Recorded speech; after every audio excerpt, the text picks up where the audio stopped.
दोस्तों, आजकल finance entertaining बन गया है। इंस्टाग्राम रील्स, यूट्यूब शॉर्ट्स, हर जगह मेम्स और जोक्स के साथ फाइनेंस एक्सप्लेन किया जाता है और इस ट्रेंड के किंग है कई बड़े फाइनेंशियल इन्फ्लुएंसर्स। उनका स्टाइल एकदम मस्त है, relatable memes plus funny content youth को पसंद आता है, शेयर भी होता है। पर सवाल यह है, क्या मेम्स देखकर आप फाइनेंशियली सक्सेसफुल बन जाओगे? मेम्स आपको हंसी तो देगा पर वेल्थ नहीं। और आज मैं आपको बताऊंगा क्यों सिर्फ एंटरटेनमेंट वाला फाइनेंस आपके लिए डेंजरस हो सकता है और कैसे हम एपीएसएमटी स्ट्रेटजीज पर देते हैं आपको रियल प्रूफ, रियल डेटा और real success plan.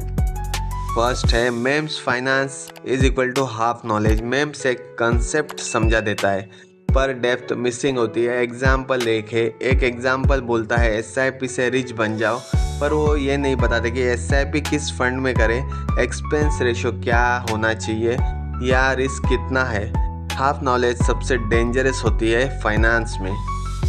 Short term entertainment versus long term wealth second है।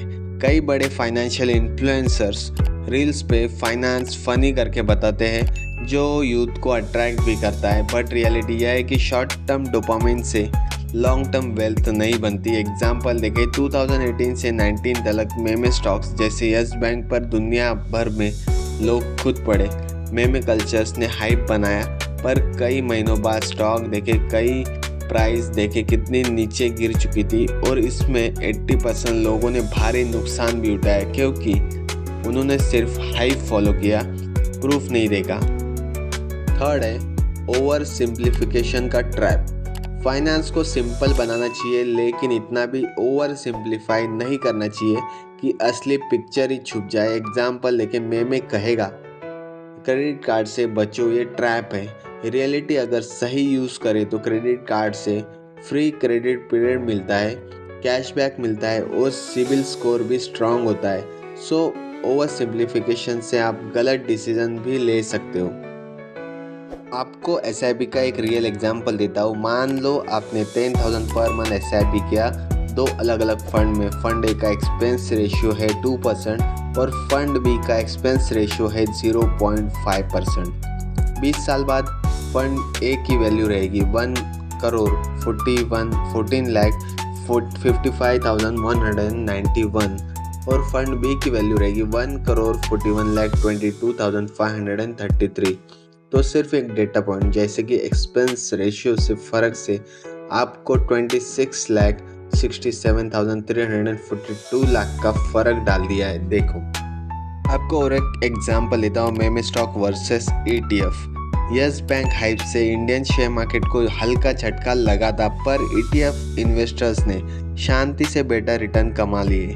डेटा कहता है मेमे स्टॉक्स 2021-2023 में एवरेज रिटर्न 40 से 50% गिर गए थे, जबकि S&P 500 ETFs ने उसी समय 25% पॉजिटिव रिटर्न दिया। प्रूफ कहता है हाइप के पीछे मत भागो, डेटा फॉलो करो। तो दोस्तों, यह क्लियर है, मेम्स आपको अट्रैक्ट करेंगे पर वेल्थ बिल्ड करने के लिए चाहिए प्रूफ और स्ट्रेटजीज।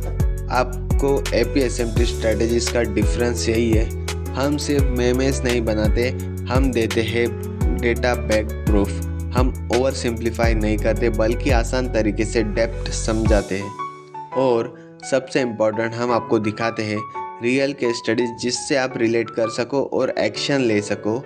हम एसआईपी की बात करेंगे तो उसमें चार्ट, रिस्क और टैक्स इम्प्लीफिकेशन भी दिखाएंगे।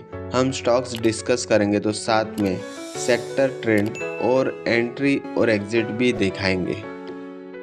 तो दोस्तों, याद रखो, मेम्स आपको हंसी देंगे लेकिन वेल्थ नहीं। एंटरटेनमेंट ज़रूरी है लेकिन सिर्फ एंटरटेनमेंट पे डिपेंड रहोगे तो आप वही गलती करोगे जो हज़ारों इन्वेस्टर्स ने की है। एपीएसएमटी स्ट्रैटेजीज पर आपको देंगे हम मस्ती भी और मास्टरी भी। अगर आप भी चाहते हो कि फाइनेंस का असली प्रूफ और स्ट्रैटेजी समझ आए तो आप भी सब्सक्राइब करो और बेल आइकन को भी दबाओ और कमेंट करो मेम्स या प्रूफ। आप किस पे ज़्यादा ट्रस्ट करते हो। याद रखो, फ्यूचर उनका है जो सिर्फ हंसते नहीं बल्कि सीखते भी है।